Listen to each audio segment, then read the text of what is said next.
Bon, salut, salut. Aujourd'hui, on est lundi 6 mai. Donc lundi, le jour de la lune. Hum, voilà, lundi.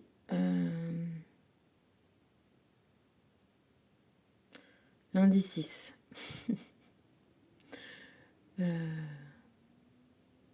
Alors le 6, voilà, c'est l'amoureux en tarot.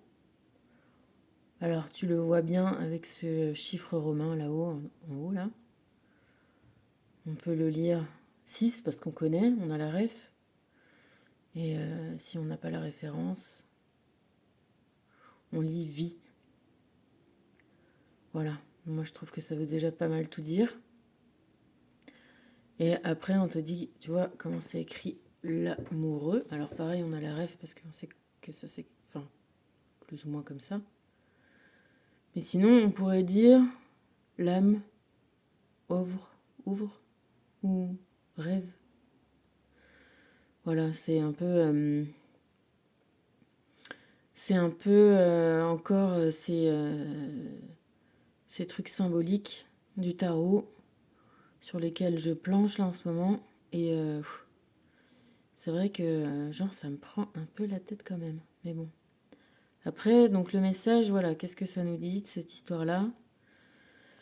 Ben, on a l'impression un peu qu'ils sont menacés d'en haut, là, tous les trois, pendant qu'ils s'occupent de je sais pas quoi. Ils regardent pas ce qui se passe en haut. Et faudrait peut-être bien qu'ils se bougent, quoi.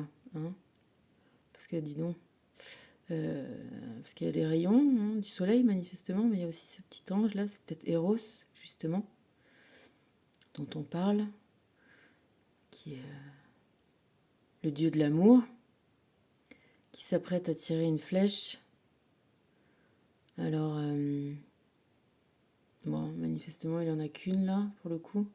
Alors, tu sais, l'histoire des roses, c'était si tu étais touché par cette flèche, tu pouvais pas t'empêcher d'être amoureux. Et justement, alors lui, il s'est... Alors, il y avait Aphrodite qui était hyper jalouse. De qui elle s'appelait? Bon, elle était hyper jalouse et du coup, elle voulait faire un tour pendable à cette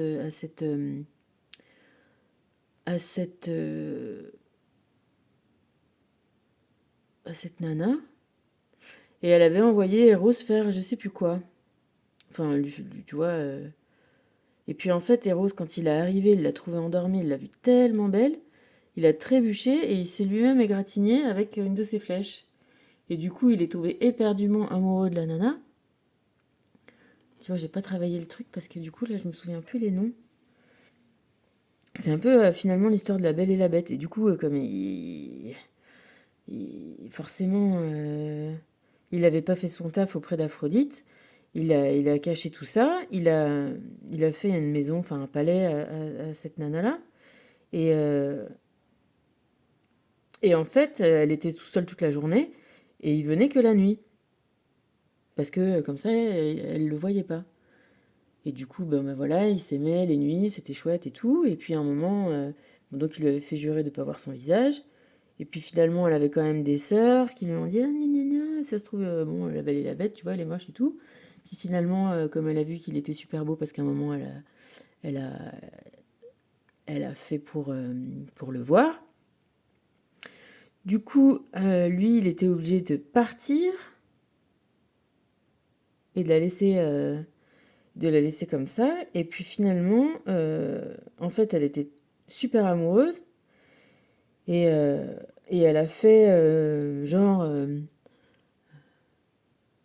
elle est allée demander... Oh putain, pardon, hein, je sais pas toute l'histoire. Bref, elle est allée demander euh, comment le retrouver. Et en fait, elle a eu des épreuves à faire. Et finalement, elle était tellement motivée pour faire ses épreuves, alors qu'elle était quand même pas du tout une déesse et tout, que finalement, bah, Zeus, il a eu pitié d'elle. Et pour finir, il les a réunis tous les deux, ils ont le droit de s'aimer, et elle est devenue une déesse aussi. Et donc,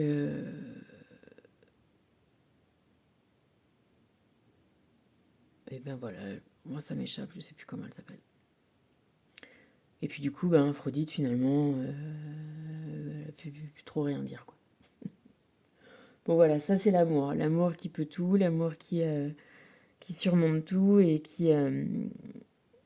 comment dire, qui, euh, qui fait gagner le respect, voilà. Et du coup, au final, tu vois, ça résume assez bien le truc aussi, aide-toi et le ciel t'aidera.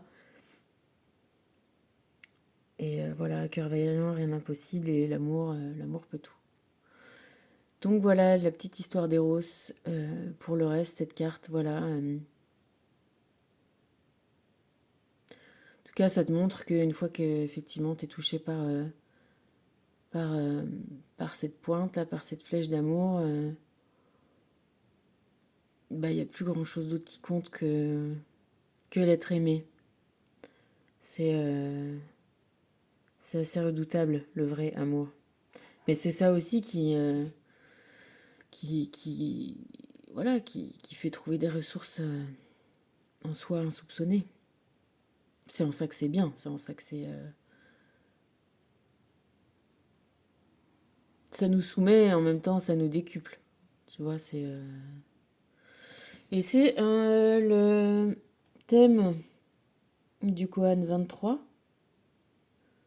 du Kohan 5 du coup, qui te dit le héros sans peur est un enfant plein d'amour. Ben, tu vois, on va enlever le H. Ça nous fait le héros sans peur est un enfant plein d'amour. Bah voilà, écoute, c'était la petite rigolade du jour, du coup. Euh, Bah ouais, quand t'es devant l'amour, tu te retrouves comme un gamin. euh, C'est-à-dire simplifié peut-être. Tu retrouves, voilà, t'as plus tout une montagne de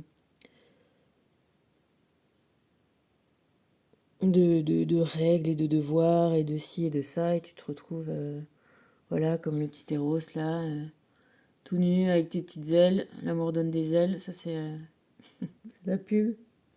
C'est un peu ça, voilà. Donc quand tu te retrouves dans cet état-là, de redevenu tout simple, tout, ouais, tout nu dans le sens,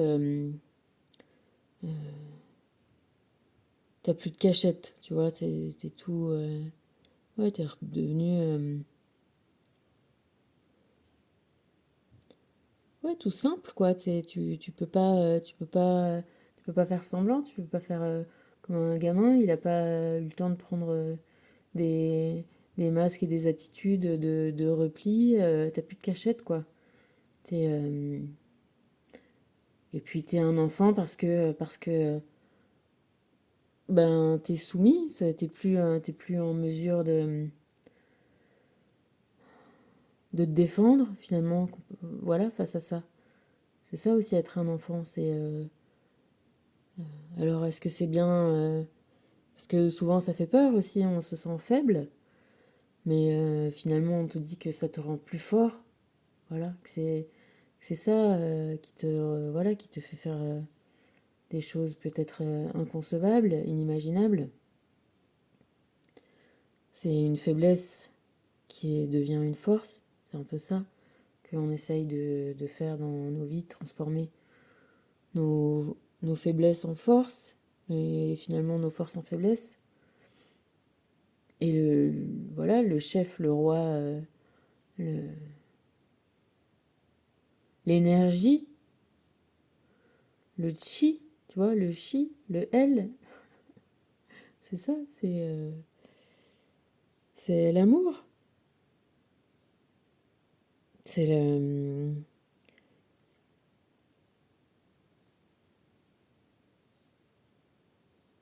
Ouais, c'est l'amour, voilà. On va pas développer plus hein, sur. Parce que au final. Alors les Grecs, ils avaient plein de mots pour amour. Hein. Il y avait l'amour amoureux pour quelqu'un, il y avait l'amour pour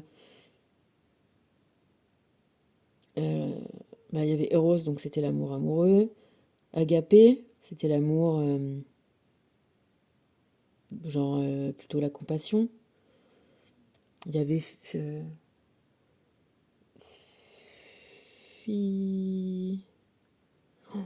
tu vois, hein, je prépare pas le truc, ben tu vois, j'aurais mieux fait. Genre là, tu sais, quand on dit qu'on est quelque chose fil, nous c'est qu'on dire aime. Et c'est ce filae, fi quelque chose.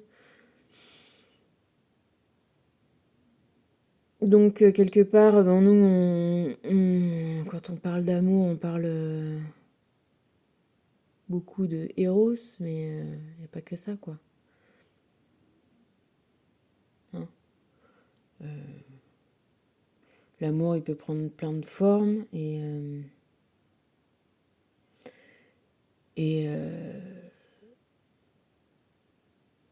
si tu veux, voilà, ce que ça te dit là, et c'est ce que je pense, en fait, c'est que comme la nature a horreur du vide, il n'y a peut-être pas de transition, tu vois, entre le plein et le vide. C'est-à-dire que quand t'es vide, t'es plein de vide. Tu vois ce que je veux dire? Enfin bref, que tu remplaces toujours quelque chose par une autre. Il n'y a pas de... Finalement, pas tellement de transition. Voilà, bon, bref, ça... à méditer. En tout cas, voilà, l'amour remplace la peur. C'est à ça, c'est à ça que je voulais venir. L'amour remplace la peur. La peur, c'est le mouvement en arrière et l'amour, c'est le mouvement en avant. Voilà. Donc, ça s'inverse, quoi. C'est... Voilà. Donc, prends les rênes. Ben, ouais,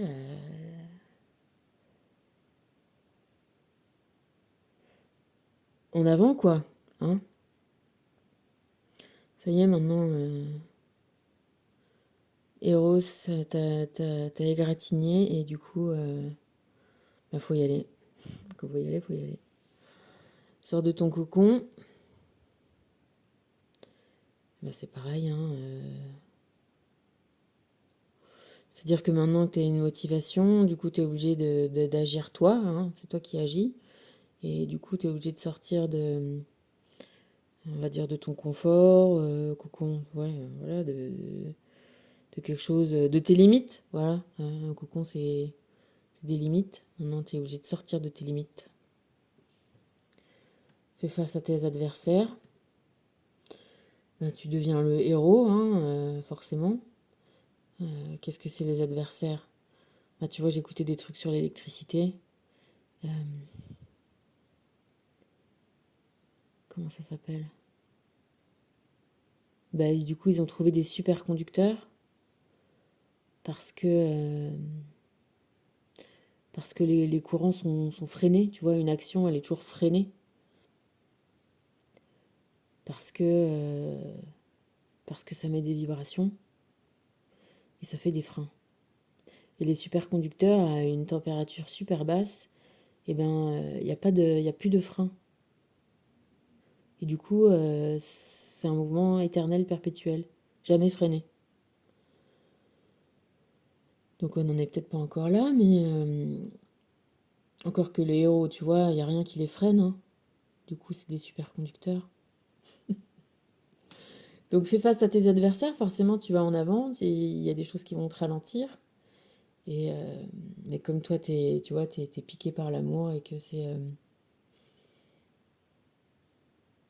bah, c'est irrémédiable, hein, on peut rien faire contre ça. Même celui qui a le pouvoir de rendre les autres, et ben, il peut pas s'en défaire. Voilà, il y a ça pour le coup. Donc t'inquiète pas, finalement, tu vas y arriver. Et du coup, pour y arriver, bah, comme tu es obligé d'y arriver, eh ben, tu vas trouver des solutions. Hein. C'est là, ça c'est le mouvement bam bam bam bam, quoi. C'est hop hop hop, on y va. Et puis je te dis, voilà, c'est ça, c'est-à-dire que à un moment, une image, tu projettes quelque chose, tu trouves les solutions parce que... et puis t'es certainement aidé, tu vois, comme Psyché, Eros et Psyché. C'est Psyché, voilà, la jolie. Euh, Bah tu vois, le psychisme, ben, c'est ça la solution. Euh, Tu sais, moi j'aime beaucoup les pigeons. Et le pigeon, c'est le symbole de la paix. Et c'est peut-être aussi le symbole de l'amour, en fait, parce que quand tu sépares, tu vois, les pigeons, ils ont un amoureux ou une amoureuse. Et c'est comme ça qu'ils font leur course de pigeons. C'est qu'ils entraînent donc les pigeons à aller de plus en plus loin de leur pigeonnier. Et finalement, ils séparent les couples quand c'est les compètes. Souvent, c'est un peu des salauds parce qu'ils les font, tu sais, en période de reproduction. Donc, t'as déjà vu des pigeons là, qui se font la parade d'amour et que ça roucoule et que ça sort les ailes, là, comme ça, ils se font des trucs, regarde comme je suis le plus beau et tout. Enfin, voilà. Et donc, ils leur laissent un petit peu faire ça. Et après, ils séparent la pigeonne. Et ben, crois-moi qu'elle te rentre à la maison pour voir son amoureux. Mais fis ça, quoi. Hein. Ça va ultra vite. C'est pour te montrer, voilà, l'amour, ça te donne des ailes, voilà, vraiment, et ça fait faire des exploits, quoi. Voilà, faut qu'on soit tous comme des petits pigeons amoureux. Bon, Métatron te parle de la véritable cause de ton insomnie n'est pas seulement due à ton mental, ton ego, ton angoisse ou ton stress. C'est la suractivité de ton lobe temporal droit et de ta glande pituitaire qui est à l'origine de tes troubles du sommeil. Il est crucial de te créer un environnement propice à la détente et au sommeil. Ah ouais, faut que je te raconte aussi, ça me fait penser à ça. Pourquoi j'ai écouté ça? Je sais pas, bah justement, en manque de sommeil, du coup j'écoute des conférences. Et le type parlait de cristal. Pourquoi il en est venu à dire ça? Bref, il en est venu à parler de comment c'est un Allemand qui a trouvé les rayons X dans sa maison. Il avait un laboratoire, il avait un tube cathodique, donc il projetait des électrons d'un endroit à un autre, qui faisait une fluorescence dans un verre, enfin dans du verre, pas dans un verre. Et genre à 2 mètres de là, il avait un écran. Et sur les coups de 5 heures du soir, quand il faisait ses expériences, il s'est rendu compte que ça projetait des trucs sur son écran. Et du coup, quand il a arrêté son expérience là dans son tube, donc tube cathodique, ça faisait plus rien sur l'écran. Quand il rallumait, ça refaisait des trucs sur l'écran. Il a essayé de mettre des choses entre le flux, tu vois, qu'on voyait pas forcément. Et, et donc une feuille de papier, un bout de bois, et finalement il a mis sa main. Et en fait, il s'est rendu compte qu'on voyait ses os sur l'écran. Ça passait, les rayons passaient, et comme ils venaient se fixer plus sur le calcium de ses os, ça fait qu'en fait, on voyait, voilà, on voyait à travers, on voyait ce qu'il y avait à l'intérieur de sa peau. Et ce qui était opaque était devenu transparent. Et, et voilà, et c'est comme ça qu'on a trouvé les rayons, enfin qu'il a trouvé les rayons X. Et comme il savait pas comment les appeler, eh ben il les a appelés X. Et puis il disait que justement c'était une des inventions qui avait été le plus rapidement mise en circulation. Et par contre, du coup, ils ont fait des tas d'imagerie comme ça, avec ça, et finalement ils ont tous chopé des cancers parce que bah, il faut se protéger. Et en fait, c'est là aussi qu'on se rend compte que tu vois, voilà, il y a plein de choses qui sont, il y a des choses qu'on voit pas, voilà, la radioactivité, qui sont projetées par le soleil et, et qui vont toucher des choses dans notre corps dont on n'a pas vraiment conscience. Donc, tu vois, l'invisible, bah, bah, ça existe vraiment. C'est pas parce qu'on le voit pas. Et puis là, c'est qu'on n'a pas encore les moyens de le voir, tu vois, scientifiquement. Donc voilà, tant qu'on le cherche pas. Alors c'est vrai que c'est vrai que c'est bien qu'il y ait des gens qui bidouillent des machins dans leur coin, que effectivement plein d'autres servent à rien, trouvent que ça sert à rien. Et au final, ça sert à plein de choses. Et je sais pas, du coup, dans tous mes trucs, là, du coup, je me suis dit, mais. J'ai regardé un truc sur Archimède aussi. Et c'est pareil, tu vois, lui, il était à fond sur inventer des trucs, il se posait des questions, et voilà, et il rencontrait des gens qui demandaient, mais et ça sert à quoi?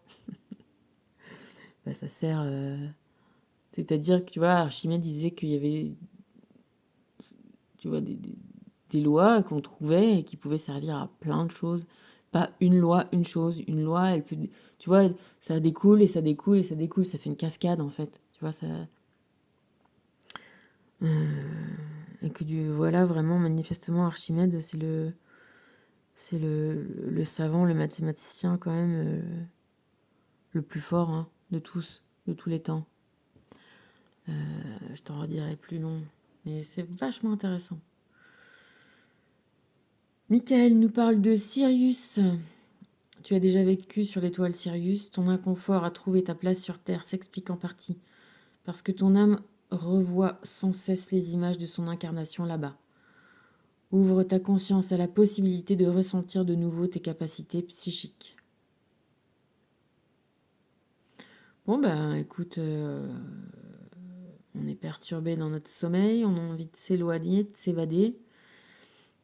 Et ben il faut que voilà qu'on fixe. Kéros vient de nous filer une petite flèche là. Pour qu'on se fixe sur un objet d'amour, sur un objectif. Bah écoute, ah mince, ouais. Ça viendra, ça viendra. Déjà se fixer sur le propre amour de soi-même, c'est déjà une bonne base. Chercher à se comprendre, prendre comme objet d'étude.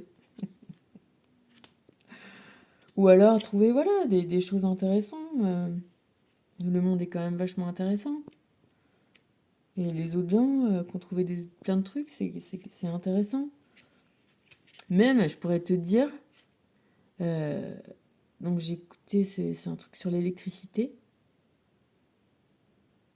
Faudrait que je te raconte. Je te raconterai ça. Donc, je regarde pour plus tard. C'est, tu vois, on s'imagine pas des trucs, quoi.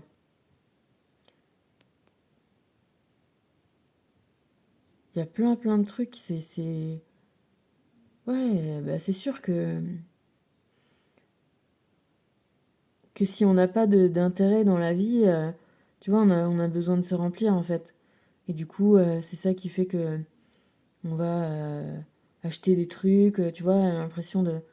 Ouais, peut-être parce qu'on a besoin d'accumuler des trucs et bah, si on n'accumule pas de connaissances ou de savoir, et ben on aura besoin d'accumuler d'autres choses, quoi. Et bah voilà, c'est une petite piste de réflexion aussi. Et c'est intéressant quand même de s'intéresser au monde comme il va, parce que effectivement, même quand on sera mort, bah, on aura... tu vois, là, moi je pense des fois à mon père qui était super intéressé par plein de trucs. On parlait de mécanique quantique, tu vois, de trucs... et je me dis, bah maintenant, là où il est, il sait tout ce qu'il veut. Du coup, je me disais, mais à quoi ça sert, nous, de savoir des trucs? Bah voilà, ça sert justement à ça, comme Archimède, à avancer, ouais, c'est ça, c'est la vis, c'est la vie. C'est... on monte doucement, doucement, on progresse, la vie devient de plus en plus aussi, bah, tu vois, agréable et confortable. Et puis ça sert aussi, ça sert à... Les avancées, elles servent bah, à aider à faire des trucs qui sont bien, des trucs qui sont moins bien. Mais tu vois, comme il y a toujours que Enfin, tout est double, donc il y a un côté positif et toujours un côté négatif à tout, mais si voilà, on contrôle le négatif et on va dans le sens du positif, c'est en tout, on monte, on augmente, et puis voilà, et puis je pense que c'est sûr que ça sert à, voilà, ce que j'ai appris là sur l'électricité, les réseaux électriques, ça me change rien effectivement au fait que je vais brancher un truc sur ma prise et je vais espérer que ça marche. Mais, euh, mais en même temps, voilà, va savoir, peut-être cette chose-là me servira, tu vois, aussi un jour, plus tard, à quelque chose. Pas, tu vois, penser qu'on contrôle tout, qu'on qu'on qu'on gère tout. Peut-être que, voilà, peut-être que il y a des choses qui d'un coup vont s'assembler d'une façon, tu vois, que tu pouvais pas imaginer. Et puis ça va te faire un truc, une découverte, une avancée, quelque chose. Et c'est ça qui est génial dans la vie. C'est bien aussi de chercher, et de trouver, d'avancer comme ça. C'est sûr que c'est pas facile. Peut-être on aimerait bien être dans l'amour et tout savoir. On aimerait bien être mort, tu vois. Enfin, tu vois, être. Mais il y a quelque chose aussi d'agréable dans la quête, dans la. Ouais, dans. Justement, remplacer ses peurs par l'amour et, et suivre, voilà, suivre ce chemin. C'est agréable. C'est. Je sais pas pourquoi d'ailleurs, mais on doit être fait comme ça. C'est peut-être le corps qui fait ça, d'avoir besoin d'être actif vers quelque chose, d'être polarisé vers quelque chose. Bon, les sceaux de Salomon nous parlent du septième sceau de Saturne, le numéro 32. Encore un. Ah, 3 fois 2, 6. Mot-clé, talent de s'exprimer et se faire entendre par le plus grand nombre, influencé par la parole, soigné avec les mots. Nos relations dépendent de notre capacité à surmonter timidité et trac face à l'autre. Ce n'est que par les mots que nous parviendrons à toucher les cœurs et il est temps de comprendre que nous ne séduirons que grâce à des paroles habitées de lumière. Message de prospérité, nous excellons dans les négociations et nous possédons le talent de nous exprimer en nous faisant entendre unanimement. Nos paroles forcent le respect et ceux qui nous écoutent donnent du crédit à nos propos. Voilà le premier gage de succès et de prospérité. Message de protection. Nous avons la puissance d'influencer positivement notre entourage et de repousser toutes les menaces juste avec nos paroles. Il est donc conseillé d'utiliser sans retenue prière, mantra, rituel et chant afin de créer un puissant halo de protection autour de soi. Conseil de l'oracle, les paroles qui viennent du cœur touchent le cœur. Attends, je vais essayer de tenir bien le truc.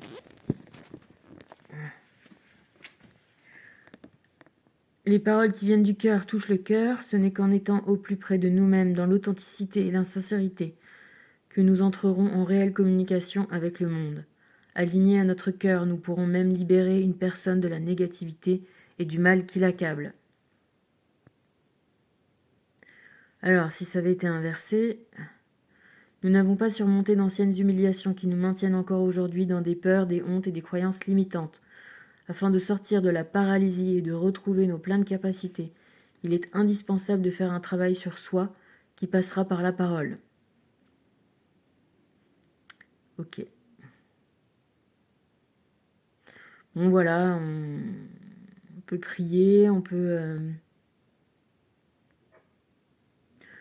Voilà, c'est vrai que tu vois, quand... Bon, retrouver l'amour, et puis quand on est impuissant, bah voilà, c'est sûr que... Quand t'as un objet comme le pigeon, bah tu fonces, tu fais, mais aussi quand on peut avoir cet amour-là de compatir pour le monde et puis finalement de prier pour lui et de se mettre, aider si on peut, mais si on peut vraiment rien de faire, rien faire, envoyer au moins des bonnes ondes et des prières. C'est comme les rayons X, c'est pas parce que tu les vois pas que ces ondes-là, tu les aimais pas et qu'elles vont peut-être, tu vois, mais pas peut-être, mais se rassembler avec toutes les autres et agir. Parce que l'invisible, ça agit. Le visible agit et l'invisible agit aussi. Donc plutôt que d'émettre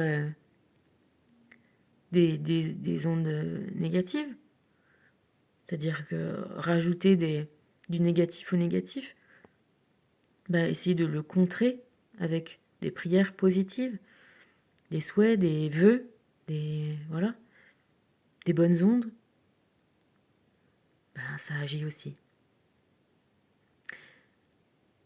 Je t'embrasse, gros bisous, à plus.